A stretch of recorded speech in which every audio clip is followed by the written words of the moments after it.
Randy. Yes, sir. Well, I mean, as a matter of principle, if a member of parliament suspects that there has been some impropriety in the disposal of public assets, it is completely normal and commendable for the member of parliament to seek an investigation to establish that there has been impropriety or there has not been impropriety. So the public interest angle, it is commendable. But what I find a little worrying is that Sami Okujeto has already pronounced on the matter. He's calling it sleazy and all kinds of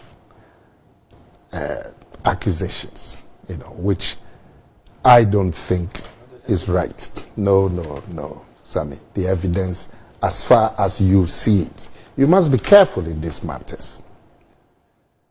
You are calling people out for engaging in what you call sleazy, but you've called for an investigation by CHRAG. You said you have petitioned CHRAG.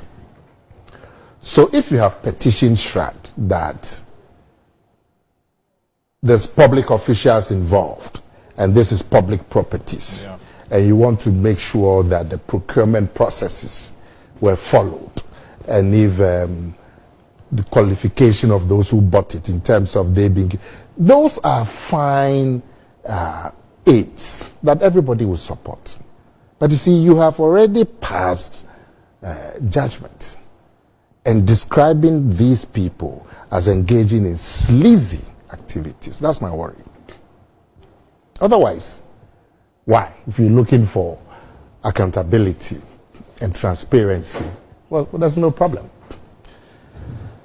So you need to be careful about the way you would go about it, because from what this is what you sent to CHRAG. Yes. 1 second. The CHRAG launches full-scale investigation into the imminent. Oh, the thing has not been done. I thought you said it's been done. I say it's imminent. Yes, it's about. So it hasn't 45 days has lapsed. 12 May. So you say investigation into the imminent and prospective sale. Yeah. So it hasn't been done. They're about to finalize it. Yeah. So okay. I want to stop it. Okay, because it raises fundamental issues about conflict of interest. Yeah. Okay. Number 2, CHRAG investigates the SNNIT conduct because of the procurement processes, particularly to unraveling what led to the numerous violations. So he's saying that there has been violations of due process. Yes. Yes, as raised by the lawyers of the minority shareholders. And I've attached their letter to the petition. Unraveling of the numerous, so these are alleged. Yes. So here you should be alleged violations. Or isn't it? I mean, you have to be serious here. No, but the evidence is there. I've attached all the documentation. I'm saying, you've taken your evidence to CHRAG. Yes. Everything is alleged until a proper investigation is conducted. Isn't it? So here, it is alleged. You say the other shareholder. You can say that it is alleged. He is alleging. But you can, when you are speaking about it, you can say that. Yes. Yes. No, even he in his petition should not be passing judgments. You say, look, if I wasn't convinced that I have grounds to proceed to CHRAG. Yes. You don't go to CHRAG to waste your time. But it doesn't mean that you must have confidence in your case. You must have you finished? Assess your evidence and have the grounds before your you proceed. conviction that you have grounds, your confidence that you have grounds, doesn't make it true. Yes, it's just your belief. It's just your confidence. The only reason why I asked you that is that, for example, if you go to court and the prosecution is making its case, the prosecution doesn't say that I am alleging that he did this and that and that. The statement of case will say that on this date, so and so happened. They are putting out what they believe to be the facts. It is up to. So the defense will have its opportunity, and it's up to the judge to determine whether. But when you have a wording that is say, CHRAG investigates SNNIT conduct and procurement processes, particularly with a view to unravel what led to the numerous violations of due process. Yes. I mean, anyway, the facts are clear. You have determined that there have been violations. You have determined. But it's an allegation until proven. Yes. That's what I'm saying. Yeah, Nana, you can say now, number that. 3, CHRAG investigates the appropriateness and ethical concerns of Brian Achampo, who is a director of Rock City, to be selected as the sole buyer of SNNIT 60% in the hotels, albeit under opaque circumstances, in your view, by his colleagues in government who are appointed by CHRAG with the determination of the eligibility of considering the 45. So I'm saying that when you read through, Samuel Kujato has passed judgments and condemning people based on his understanding of the matter. And I'm saying you have to be careful about that. Because you've taken the issue to CHRAG for determination. But otherwise, seeking an investigation into the sale of public interest should not be anything that way. But the way you craft it is, you are describing people as engaging in sleazy conduct. That is totally unfair. If somebody did that to you, you would complain. You can raise the issues that this board could border on conflict of interest, it could border of impropriety and all of it. You can raise those issues, but don't pass judgment. And that's what you seem to have done. Okay, now, let me go to the substantive matter.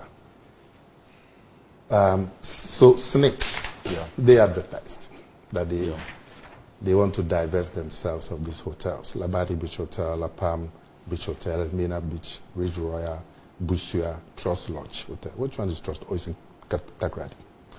But we all know that many of these hotels are losing money. La Palm Royal, for example, we all know. Elmina Beach, we know, has been out of operation for a long time.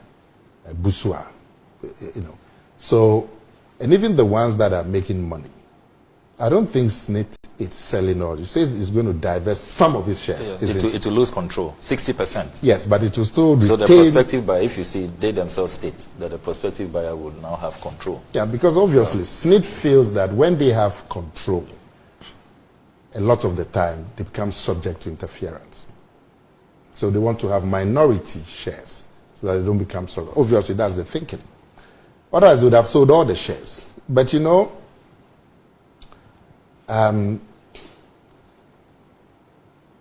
the first place, when this advert came in 2021. 2022. Yeah. 7 February 2022. Brian Achampo, was he a cabinet minister in 2022?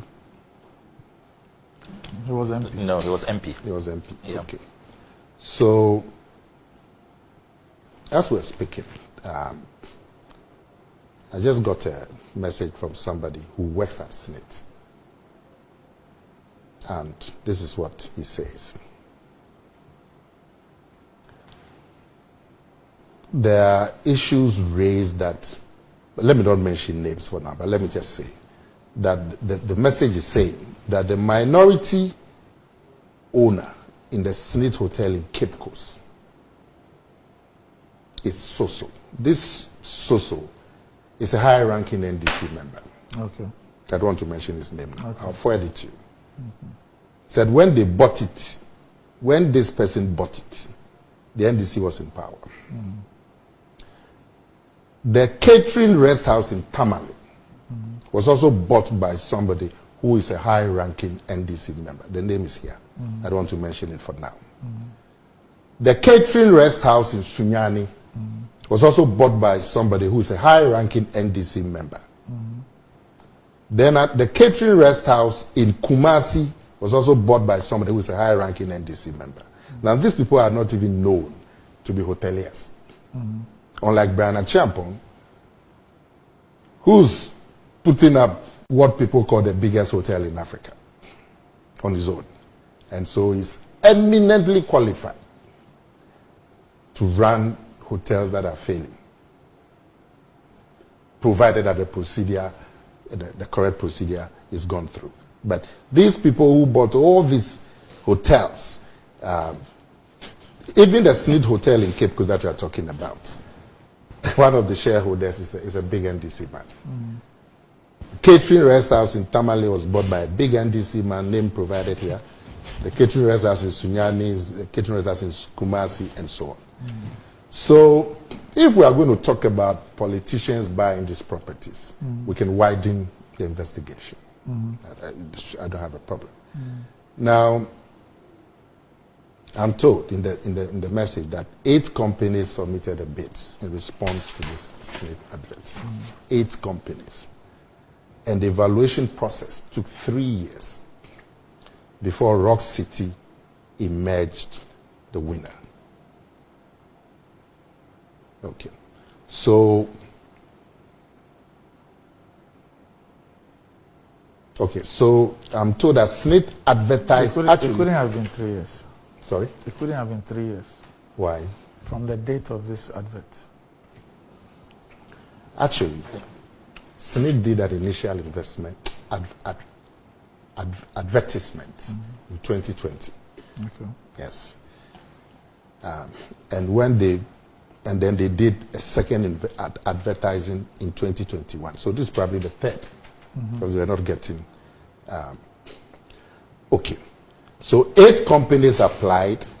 And this is somebody who was at SNNIT, and it says that it took 3 years, and then Rock City emerged the winner. Now, I'm saying that Brian Achamp on Rock City. I mean, you've been to Rock City. Yes. I have been there. It's an amazing development, and you will feel proud that a Ghanaian is putting up this. But be that as it may, all these politicians who's bought all these state assets, including Brian Achamp, if there has to be an investigation to show that there was no undue influence and that the proper procedures were followed. And mind you, the SNNIT board is a very diverse board with heavy representation of labor. I deal with the SNNIT board a lot because SNNIT has some shares in STC. So I know that the general secretary is the secretary general. I don't know what they call it. The general secretary of TUC is a member of the SNNIT board. And I would imagine that these are not, and it's not just him, I think there are another 2 more TUC representatives on the SNNIT board. And I will find it difficult to imagine. I think there's ICU. Yeah, that these people on the SNNIT board will condone any gross irregularity. But be that as it may, I am always in favor of investigation.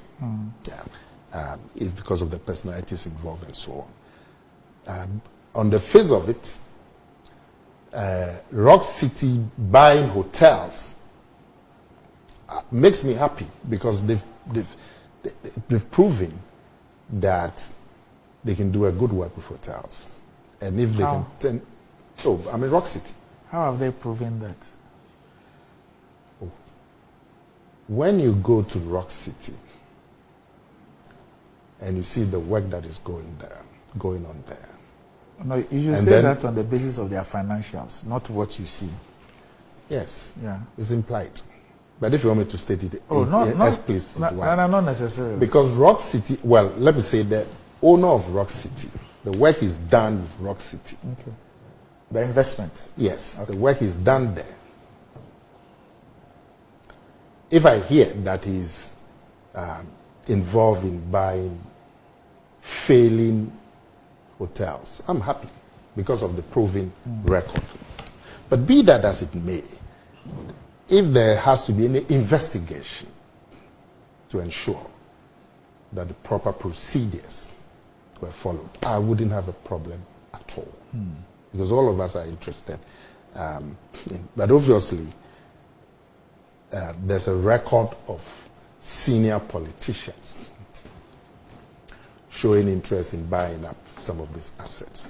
And if we have to do an investigation, which I welcome, it has to extend to some of this so we can have a thorough work Well, somebody can also petition CHRAG on all the others. Yes, I'm saying. Okay. No, I don't have a problem. But I'm saying that even CHRAG, in doing its work, in terms of giving us a thorough work, should go into all of this so we can see. But, so it's a good thing that Sami wants investigation into it to ensure that there's been no undue influence by politically exposed persons. I don't have a problem. Right. But we should be careful that we don't pass judgment at this stage. Right. That would not be fair. Okay.